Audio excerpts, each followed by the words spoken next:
안녕하세요. 오늘은 술 이야기를 하려는 게 아닙니다. 정확히 말하면 돈 이야기입니다. 2024년 베트남이 마신 맥주는 약 46억 리터, 세계 8위.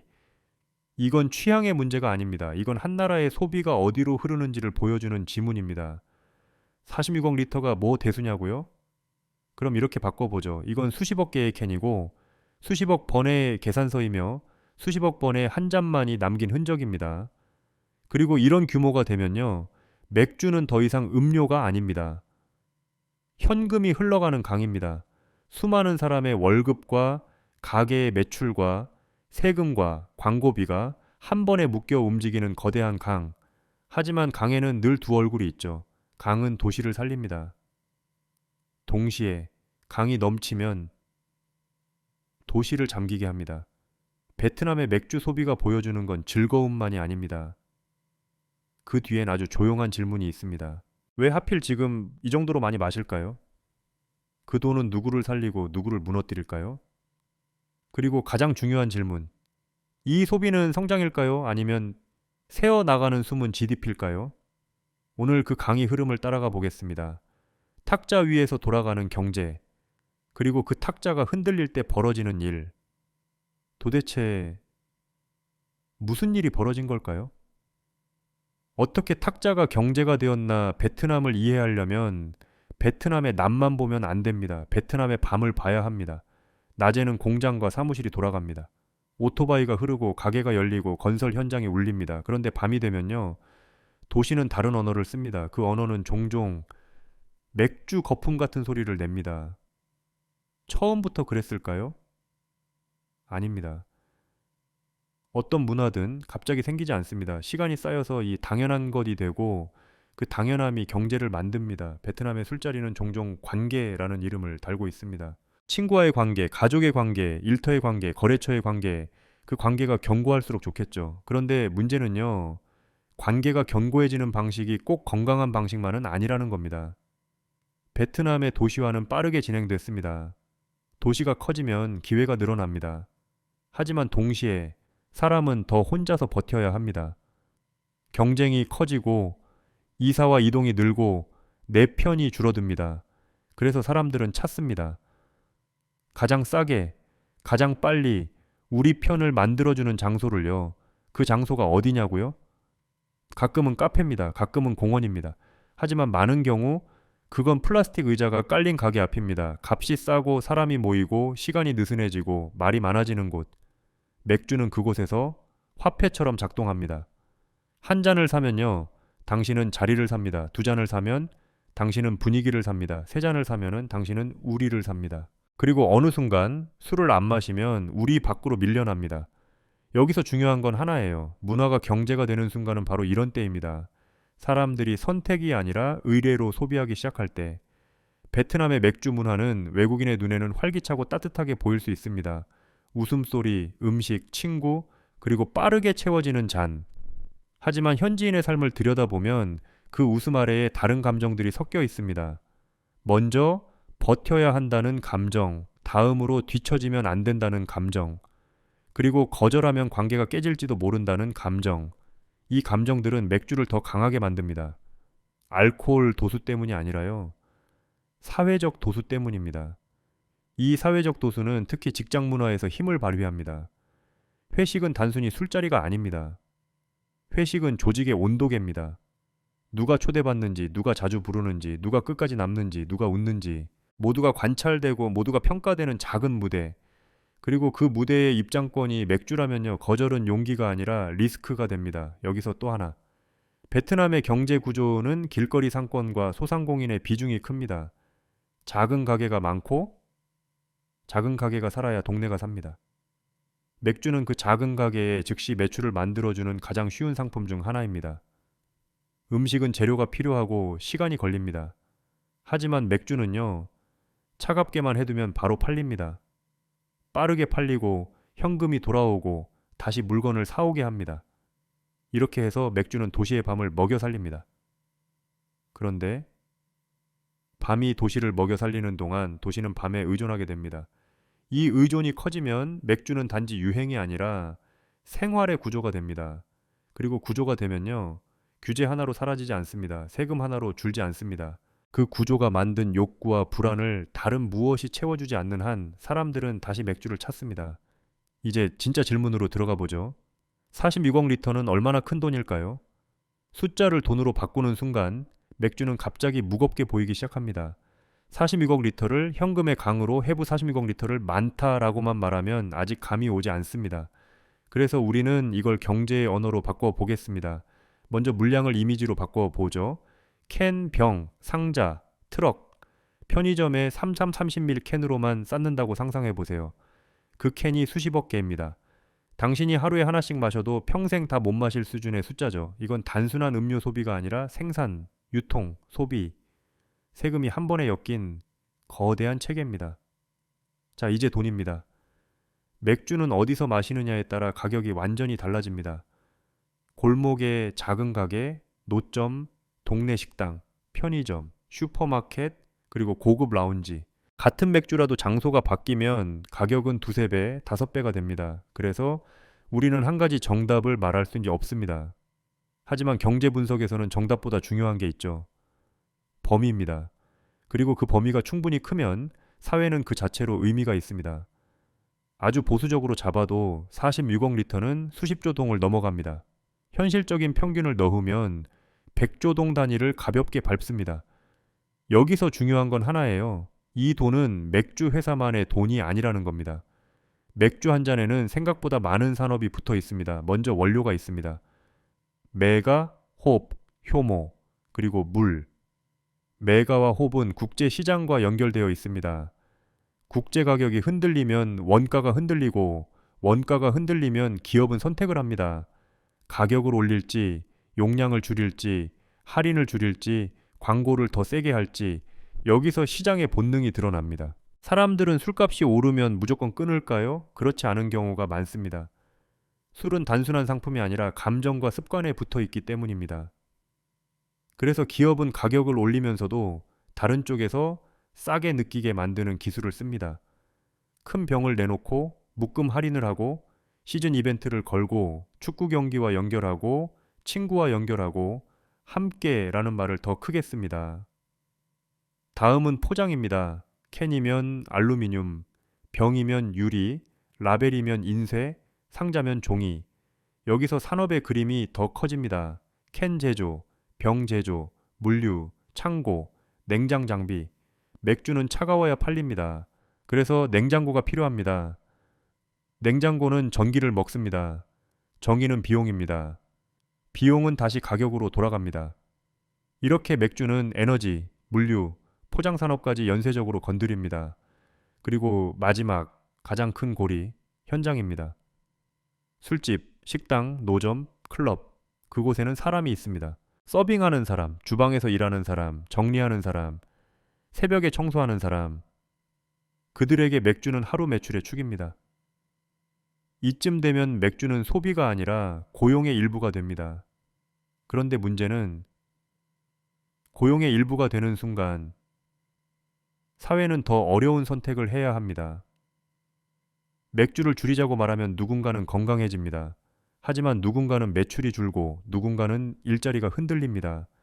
그래서 정부도 도시도 기업도 항상 줄타기를 합니다. 줄이되 무너지면 안 된다. 단속하되 반발을 부르지 말아야 한다. 세금을 올리되 시장을 죽이면 안 된다. 여기서 세금 이야기를 빼놓을 수 없습니다. 주류에는 대개 상대적으로 두꺼운 세금이 붙습니다. 세금은 국가 재정에 도움이 됩니다. 그러니 국가는 마음이 갈라집니다. 건강을 위해 줄이고 싶지만 재정은 그 소비를 필요로 합니다. 이게 바로 숨은 GDP가 가진 역설입니다. 더 무서운 건 지금부터예요. 맥주가 만든 돈의 강은 보이는 돈만 있는 게 아닙니다. 그 반대편에는 보이지 않는 비용의 강이 흐릅니다. 사고, 치료, 결근, 생산성 하락, 가정의 파열. 이건 계산서가 늦게 옵니다. 그래서 더 위험합니다.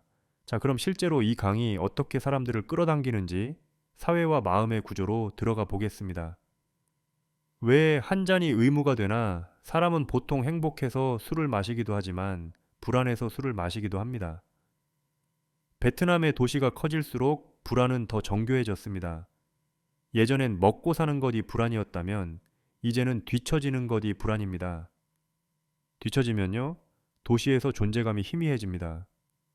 연봉, 학력, 집, 연애, 결혼, 부모, 부양. 이 모든 질문이 한 사람의 어깨 위로 올라옵니다. 그 어깨가 무거우면 사람은 가벼워지는 방법을 찾습니다. 그 방법이 운동이면 좋겠죠. 취미면 좋겠죠. 하지만 시간과 돈이 부족하면 가장 빠른 방법을 택합니다. 맥주는 빠릅니다. 맥주는 접근성이 좋습니다. 맥주는 말문을 열어줍니다. 그리고 무엇보다 맥주는 혼자가 아니라 함께 마실 수 있습니다. 여기서 맥주는 감정의 스위치가 됩니다. 오늘 정말 힘들었다. 그 말을 하기 전에 잔이 먼저 채워집니다. 그런데 이때부터 문제가 생깁니다. 맥주가 선택이 아니라 필요가 되기 시작하면 사람은 점점 더 자주 그 버튼을 누르게 됩니다. 그리고 사회는 그 버튼을 누르지 않는 사람을 조금씩 불편해 합니다. 왜 안 마셔? 컨디션 안 좋아? 오늘만 한 잔해. 나랑 마시기 싫어? 이 말들은 친절한 것 같지만 거절할 공간을 지웁니다. 여기서 핵심은 맛이 아닙니다. 도수도 아닙니다. 거절의 비용입니다. 어떤 사회에서 거절의 비용이 낮으면은 술은 취향입니다. 하지만 거절의 비용이 높으면 술은 의무가 됩니다. 베트남의 많은 술자리는 관계의 손상 가능성을 담보로 사람에게 한 잔을 요구합니다. 이게 무서운 이유는요, 그 의무가 약한 사람에게 더 강하게 작동하기 때문입니다. 신입사원은 상사의 한마디가 무섭습니다. 거래처를 상대하는 사람은 분위기가 무섭습니다. 가게를 운영하는 사람은 단골의 시선이 무섭습니다. 그들은 안 마셔도 돼요라는 말보다 그래도 마셔야지 라는 분위기를 더 많이 경험합니다. 그리고 이 문화는 성별, 세대, 계층에 따라 다르게 작동합니다. 어떤 사람은 술자리에서 더 많은 기회를 얻습니다. 어떤 사람은 술자리에서 더 많은 위험을 감수합니다. 특히 밤이 길어질수록 취기는 균등하게 오지 않습니다. 힘이 센 사람은 더 크게 말하고 약한 사람은 더 조용해집니다. 그리고 그 밤의 기억은 다음날 아침 각자의 지갑과 마음의 다른 형태로 남습니다. 또 하나의 심리, 내가 여기 있어도 되는가? 라는 질문입니다. 도시에서 사람들은 종종 자기 존재를 확인받고 싶어 합니다. 누군가가 내 이야기를 들어주고, 누군가가 내 농담에 웃어주고, 누군가가 내 어깨를 두드려주고, 맥주 자리는 그 확인을 빠르게 줍니다. 그래서 사람들은 힘들수록 술자리에 더 끌립니다. 그리고 술자리에 끌릴수록 자기 삶을 고치기 위한 에너지는 줄어듭니다. 아이러니하게도요, 맥주는 쉬게 해주는 것 같지만 때로는 회복을 미루게 하는 것이 됩니다. 또 하나의 구조가 있습니다. 바로 남성성의 문화입니다. 어떤 사회에서는 마시는 것이 강함의 상징이 되기도 합니다. 버티는 것이 미덕이 되고 끝까지 남는 것이 의리로 해석됩니다. 그 순간 술은 음료가 아니라 시험지입니다. 넌 어디까지 마실 수 있나? 넌 우리 편인가? 넌 버틸 수 있나? 이 시험지는 누군가에게는 놀이이지만 누군가에게는 폭력입니다. 그럼에도 불구하고 사람들은 말합니다. 다들 이렇게 사는 거야. 다들 이렇게 사는. 이 말이 무서운 이유는요, 모든 구조적 문제는 항상 이렇게 합리화되기 때문입니다. 이제 질문을 바꿔야 합니다. 왜 사람들은 이렇게까지 마시는가? 답은 단순히 개인의 습관이 아닙니다. 그 습관을 만들고 유지시키는 정책과 시장과 도시의 설계가 있습니다. 다음으로 넘어가 보겠습니다. 정책과 리더십. 그리고 규제가 시장을 흔들 때 시장은 어떤 얼굴을 드러내는지, 규제는 줄이고 시장은 바꾸고 정책은 늘 늦게 옵니다. 문제가 커져야 움직이고 사람이 다쳐야 강화되고 여론이 끌어야 단속이 시작됩니다. 하지만 단속이 시작되면요, 사람들은 묻습니다. 이제 술이 줄어들까? 여기서 중요한 건 하나예요. 정책은 소비를 없애기보다 소비를 이동시키는 경우가 많습니다. 예를 들어 음주운전 단속이 강해지면 사람들은 덜 마실까요? 어떤 사람은 덜 마십니다. 하지만 어떤 사람은 마시는 장소를 바꿉니다. 먼 곳에서 가까운 곳으로, 차를 몰아야 하는 곳에서 걸어갈 수 있는 곳으로, 대규모 회식에서 소규모 모임으로, 어떤 사람은 집에서 마시기 시작합니다. 누군가는 음료의 종류를 바꿉니다. 저도수로 혹은 겉보기엔 덜 위험해 보이는 것으로. 정책은 선을 그어도 욕구는 선을 넘습니다. 그래서 정책은 단속만으로는 충분하지 않습니다. 그럼 세금은 어떨까요? 세금은 가장 강력한 조절 장치 중 하나입니다. 가격이 오르면은 수요가 줄어드는 게 경제학의 상식이죠. 하지만 술은 경제학의 상식을 비틀어 놓습니다. 술은 중독성과 습관이 있고 사회적 압력이 붙어 있고 대체제가 명확하지 않으면은 가격이 올라가도 완전히 줄지 않습니다. 그래서 시장은 새로운 기술을 씁니다. 가격을 올리되 싸게 느끼게 만드는 방식, 묶음 판매, 포인트, 행사, 경품, 한정판, 그리고 더 조용한 방식이 있습니다. 용량을 바꾸고 포장을 바꾸고 유통 채널을 바꾸고 마케팅 메시지를 바꿉니다. 여기서 리더십의 역할이 중요해집니다. 정책이 진짜로 원하는 게 사고 감소인지 건강 개선인지 세수 확보인지 야간 경제 활성화인지 목표가 섞이면 정책은 흔들립니다. 사람들은 그 흔들림을 즉시 알아차립니다.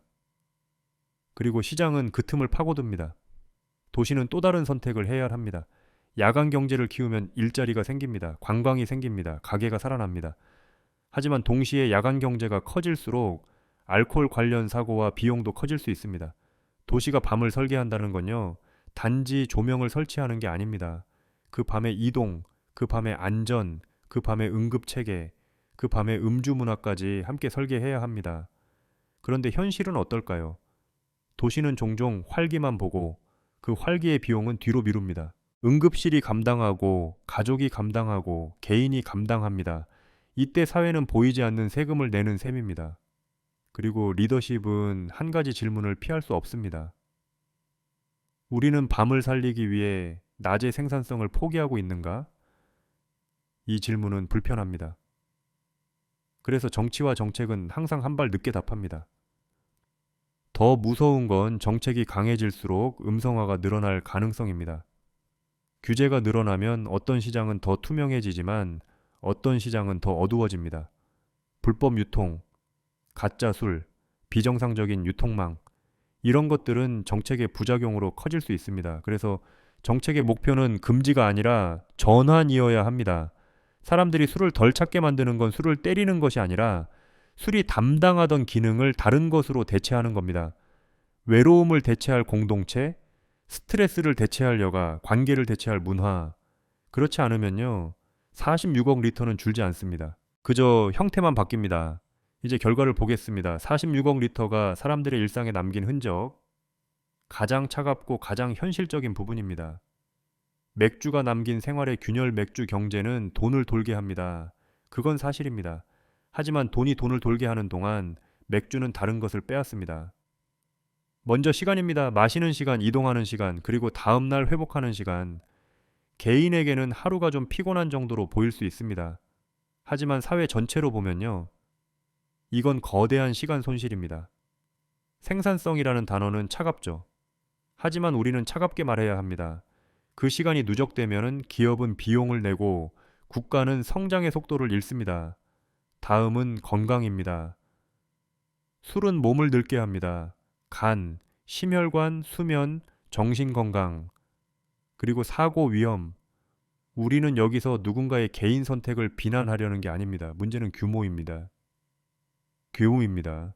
물량이 커지면 사고의 절대량도 커집니다. 응급실은 종종 밤의 경제가 남긴 가장 현실적인 장부입니다. 그리고 비용은 의료비로만 오지 않습니다. 가족 갈등으로 오고 폭력으로 오고 신뢰의 파손으로 옵니다. 여기서 아주 현실적인 장면을 하나 떠올려 봅시다. 젊은 직장인 A가 있습니다. 그는 주 2세 3회 회식이 있습니다. 처음엔 웃습니다. 팀에 적응해야 하니까요. 하지만 어느 순간부터 회식이 끝나면 그는 집에 들어가기 싫어집니다. 피곤하고 공허하고 다음 날이 두렵습니다. 그의 월급은 늘지 않는데 지출은 늘어납니다. 술값은 작은 돈처럼 보이지만 한 달이 되면 큽니다. 그는 저축을 미룹니다. 결혼을 미룹니다. 미래를 미룹니다. 그리고 다시 스트레스를 마십니다. 이게 개인의 문제일까요? 아니요. 이건 구조의 문제입니다. 또 다른 장면을 보죠. 소상공인 B가 있습니다. 그의 가게는 맥주가 잘 팔릴 때 살아납니다. 그는 맥주를 더 차갑게 만들기 위해 냉장고를 늘립니다. 전기료가 올라갑니다. 하지만 올리지 않으면 손님이 떠납니다. 그는 매일 맥주와 전기료 사이에서 줄타기를 합니다. 그리고 그는 알게 됩니다. 자신의 가게가 사람들의 즐거움에 기대어 살지만 그 즐거움이 과해지면 동네가 시끄러워지고 민원이 늘고 단속이 늘고 결국 그의 가게도 위험해진다는 걸요. 이게 밤의 경제가 가진 양면성입니다. 또 하나, 가족입니다. 술은 가끔 집안의 공기를 바꿉니다. 부모의 술이 늘면 아이의 주말이 줄어듭니다. 대화가 줄어듭니다. 신뢰가 줄어듭니다.